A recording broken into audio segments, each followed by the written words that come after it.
Depois de assumir um grande compromisso na COP26 em reduzir 30% as emissões de metano até 2030, o agronegócio brasileiro começa a se movimentar com mais intensidade, trabalhando numa melhor divulgação de técnicas e estudos praticados sobre a emissão de gases que causam o efeito estufa em sistema de produção de bovinos de corte e também de leite.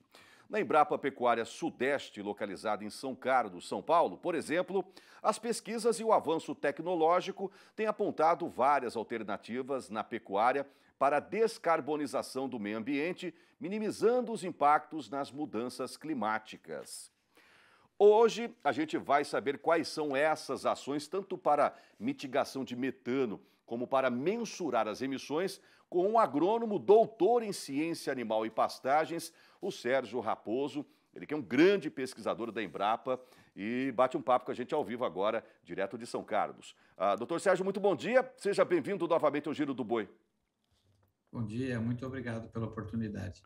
Quer dizer, então, que todo mundo resolveu dar uma chacoalhada de outubro, acho que foi em outubro a COP26, né? Foi em outubro, é isso? Foi outubro, Foi finzinho de outubro. finzinho de outubro. Todo mundo resolveu, opa, o cerco apertou. A gente faz tempo que a gente está falando nisso, né, doutor Sérgio? O cerco agora fechou. Se o caboclo não tiver com suas pendências ambientais em dia, com a sua preocupação em ajudar aí as futuras gerações, ele vai estar fora do mercado, não é mesmo? Sim, e eu acho que além disso, e isso é importante a gente falar, é do próprio interesse da gente mesmo manter essa questão das mudanças climáticas sob controle, quer dizer, ninguém está mais vulnerável aos efeitos da mudança climática do que os produtores rurais. Então, é no nosso próprio interesse entrar nessa batalha, e acho que uma coisa importante de pontuar é que aquele acordo do metano, que foi o principal motivo que envolve a pecuária, né? Ele não foi só para o metano na pecuária, ele é o metano como um todo o metano produzido. Então, a gente deve sempre lembrar isso, que a pecuária ela está aí para ajudar na redução, mas que existem muitas outras fontes além da pecuária de metano. As grandes indústrias, né? Essas coisas todas, né? Está envolvendo tudo. Exploração. E a nossa Sim, sim. pecuária, ela responde por um pouquinho mais. Mas olha que legal. Você vê, a gente que trabalha com pecuária, a gente está movimentando. A gente trabalha com agricultura, com pecuária, a gente está fazendo o nosso papel. Por exemplo, para quem não sabe, os estudos, as pesquisas em torno dessa redução de metano, dentro da Embrapa Sudeste, já é um cotidiano de longa data, não é mesmo, doutor Sérgio? Sim, é muito interessante. A gente lá a Embrapa Pecuária Sudeste, os colegas, há muito tempo atrás, lá antes do ano 2000, ou perto do ano 2000, que pegaram a técnica para medir metano, a técnica do SF6, como a gente chama, e é uma técnica desenvolvida, criada na Austrália e que foi tropicalizada pelos colegas, especialmente o Odo Primavesi, que é filho da Ana Maria Primavesi, né, famosa pesquisadora de solos. Uhum. E ele foi a pessoa que pegou a unha e aí ele teve um sucessor, que foi o meu colega Alexandre Bennett, que hoje é chefe geral da Embrapa Pecuária Sudeste, que melhorou muito a técnica para usar aqui no Brasil e hoje até exporta, né? Então tem uma universidade na Inglaterra que tem um aluno do Alexandre, um ex-aluno do Alexandre, que está fazendo pós-doutorado lá e que levou a técnica do SF6, que é australiana,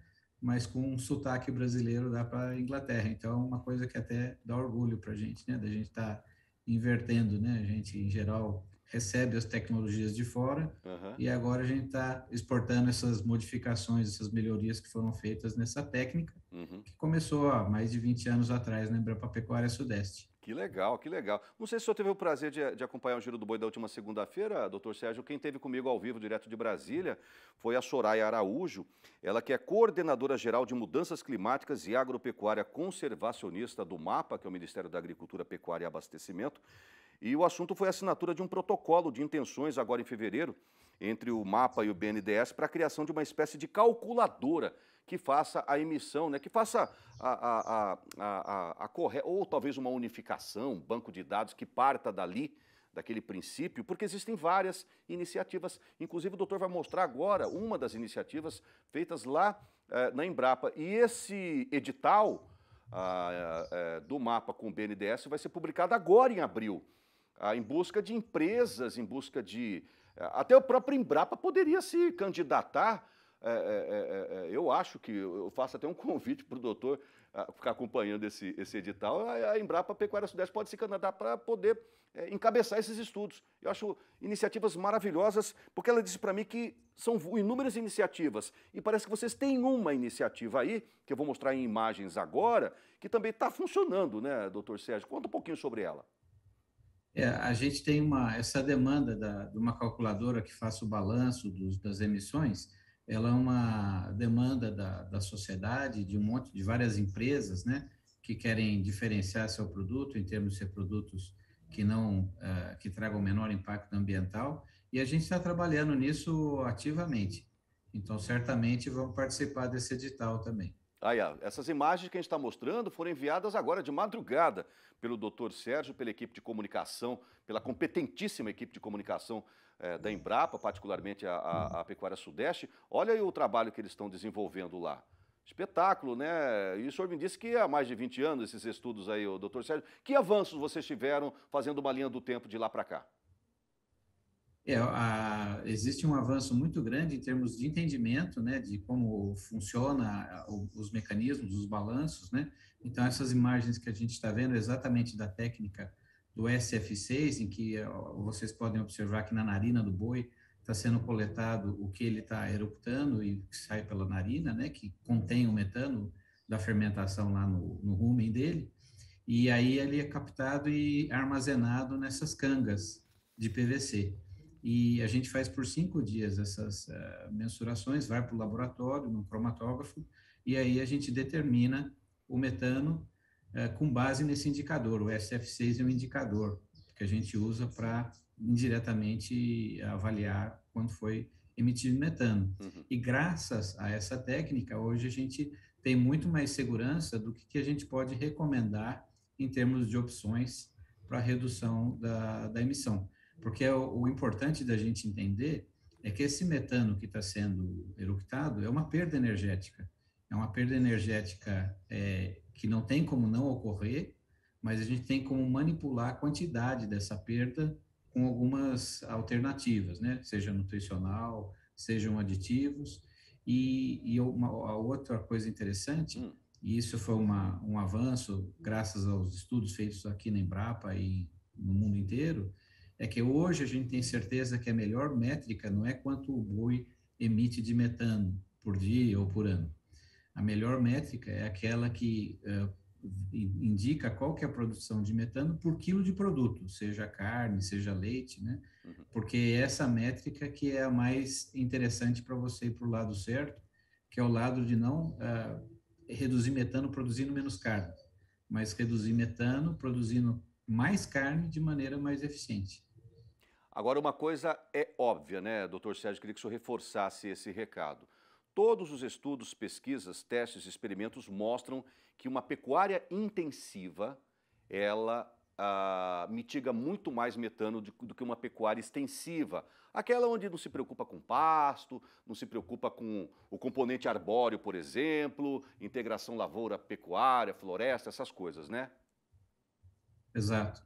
E isso, exatamente essa métrica que eu comentei, que é quilos de metano por quilo de produto, que faz com que essas técnicas de intensificação, elas sejam interessantes do ponto de vista de mitigação, né?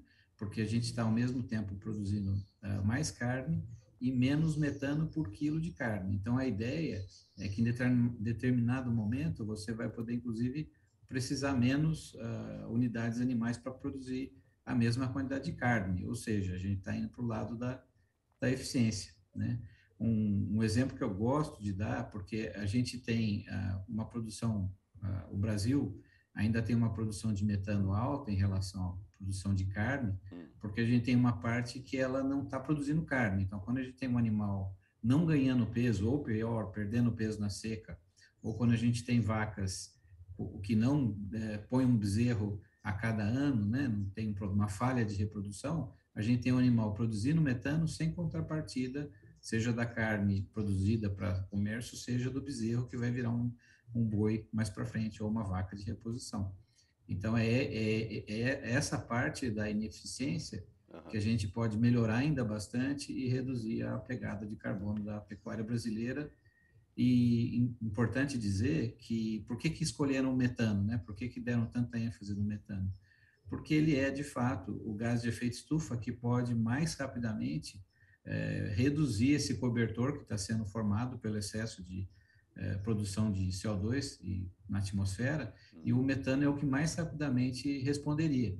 Então, é por isso que tem essa ênfase toda no metano, que pega a pecuária, deixa o pecuarista muito implicado com toda a história da mudança climática, mas se a gente entender que é uma ineficiência e que, como você disse, à medida que você intensifica, você está indo para o lado certo, é uma relação ganha-ganha. E com ganha, além disso, porque normalmente existem muitas técnicas em que a gente fala que tem custo marginal negativo. Então, você investe, você reduz a sua pegada de carbono e, ao mesmo tempo, você está aumentando a rentabilidade do negócio. Então, na verdade, é ganha, ganha, ganha. Não vamos longe não. Agora, recentemente, o pessoal da FAMATO, da Cribate, do IMAC, do INDEA, lá do Mato Grosso, que é o maior rebanho do Brasil, 33 milhões de cabeças, divulgaram uma pesquisa que na última década, eles reduziram bastante a idade de abate agora, nos últimos tempos, e só com essa redução da idade de abate, eles fizeram um levantamento e houve uma redução de mais de 10% na emissão de gases de efeito estufa, com um aumento absurdo no rebanho deles. Olha só onde é que está o cavalo encilhado, pessoal. É o que eu falo para todo mundo aqui, ó. Invista na sua pastagem, você vai ter tantos e tantos benefícios. Ontem mesmo mostrei uma técnica maravilhosa de microgotejamento subterrâneo, uma tecnologia importada de Israel, professor, de um professor também lá da Unesp, aqui de São Paulo mesmo, lá de Araçatuba, mostrando que é possível aumentar em 15 vezes a lotação numa mesma área, por hectare, 15 vezes. Imagina, você botava um boi, você coloca 15. São coisas assim, e esses estudos aqui não param, e parece que ele acabou de falar também uma outra coisa, hein? É dinheiro, está virando business isso aí, ó. Está indo já para a Bolsa de Valores essa questão de crédito de carbono, né? Temos que enxergar por esse lado, doutor Sérgio. Sim, tem esse outro aspecto, né, que a gente faz votos que esse mercado de carbono, enfim, pegue tração e se torne realidade, né? Existem ainda algumas dúvidas, mas a gente percebe que, até eu acho que pela pressa de resolver o problema, e a gente está sentindo, né, a questão dos efeitos da mudança climática. Antigamente era tudo em tese, hoje a gente costuma já perceber a impressão digital, né, nos extremos climáticos que estão acontecendo, são recordes atrás de recordes. Isso tem impulsionado aí para o mercado de carbono vingar, porque ele realmente seria algo que ajudaria muito o pecuarista, especialmente a se capitalizar para ser capaz de dar esse pulo a mais em termos de investimento na propriedade e poder produzir melhor, né? Exatamente. Mauro, mas está caro a gente investir, melhorar aqui o pasto, fertilizante, incerteza, blá, blá. Está muito caro, subiu o sal mineral, subiu o preço da vacina. A gente precisa capitalizar, concordo. Então, esse crédito de carbono já também é dinheiro que pode entrar na sua fazenda, se você fizer continuar fazendo o seu dever de casa, e daqui a pouco você vai pegar esse dinheiro para poder reinvestir no seu negócio e intensificar ainda mais, entendeu? Por exemplo, investindo em técnicas que aumentem a sua lotação sem derrubar uma árvore sequer. Uma árvore sequer. E só para encerrar agora, doutor Sérgio, sei que o senhor está tarefadíssimo aí de pesquisas, estudos, enfim. Parece que semana que vem a Embrapa vai encabeçar um assunto sobre gases de efeito estufa, em parceria com várias empresas brasileiras, aqui em São Paulo, né? De 12 a 14, a Nufood Brasil, é isso mesmo? É isso mesmo, é um evento muito importante e a Embrapa vai estar presente, mais uma vez. Então está todo mundo convidado. Obrigado por esse bate-papo mais uma vez, doutor Sérgio Raposo. Seja sempre bem-vindo. O Giro do Boi é a sua casa, sempre trazendo essas notícias aí que ajudam a melhorar a produção e a produtividade da fazendeirada brasileira. Muito obrigado, doutor. Eu que agradeço, Mauro. Um abraço, um bom dia a todos. Um grande abraço, bom dia.